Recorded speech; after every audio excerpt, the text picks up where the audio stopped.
नमस्कार, आप देख रहे हैं भारत समाचार लाइव और मैं हूं आपके साथ वैशाली। आइए रुक करते हैं आज की खास खबर पर।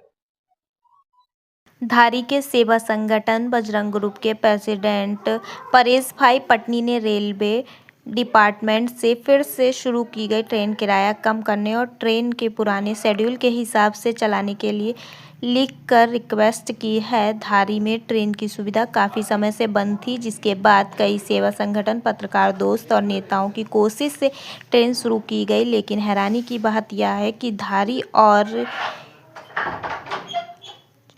चलारा के बीच ट्रेन का पुराना किराया जो 10 रुपये था, उसे बढ़ाकर 50 रुपये कर दिया गया। साथ ही ट्रेन का टाइम बदलकर पुरानी ट्रेन जो पहले की तरह चलती थी, उसकी जगह सिर्फ चलारा जूनागढ़ ट्रेन शुरू करने की बात कही गई है, जिससे व्यापारियों में गुस्सा है। रेल बाबते बजरंग ग्रुप द्वारा रेलवे स्टेशन धारी खाते आवेदनपत्र આપવામાં આવેલ છે, જેમાં જે ટ્રેન શરૂ કરવામાં આવેલ છે તે ટ્રેન જૂના સમય પ્રમાણે શરૂ કરવામાં આવી અને જે જૂનું ભાડું હતું તે પ્રમાણે ભાડું લેવામાં આવે। અત્યારે હાલમાં ધારીથી ચલાવવાની ટિકિટ 50 રૂપિયા લેવામાં આવે છે, અગાઉ 10 રૂપિયા ફક્ત હતી।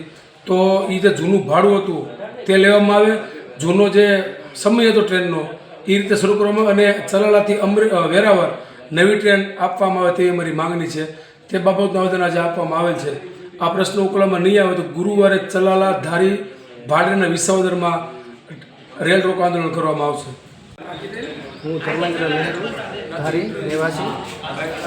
હાલમાં જે રેલવે દ્વારા જૂનાગઢ ચલાલાથી જૂનાગઢ ટ્રેન ચાલુ કરવામાં આવેલ છે, તેમનો સમય અત્યારે બપોરે 1 વાગે જૂનાગઢથી ધારી આવે અને બપોરે 2:30 થી 3 વાગ્યાની આજુબાજુ ધારીથી પરત જૂનાગઢ જાય। તો એ વિદ્યાર્થીઓ જૂનાગઢ અપડાઉન કરતા હોય એના માટે એ સમય યોગ્ય નથી। પહેલાંનો જે સમય હતો સવારે 7:45 આવતી અને 11 વાગે જૂનાગઢ પહોંચાડતી અને જૂનાગઢથી પછી 5:30 ઉપડતી અને રાત્રે 8 વાગે ધારી પહોંચાડતી। એ સમય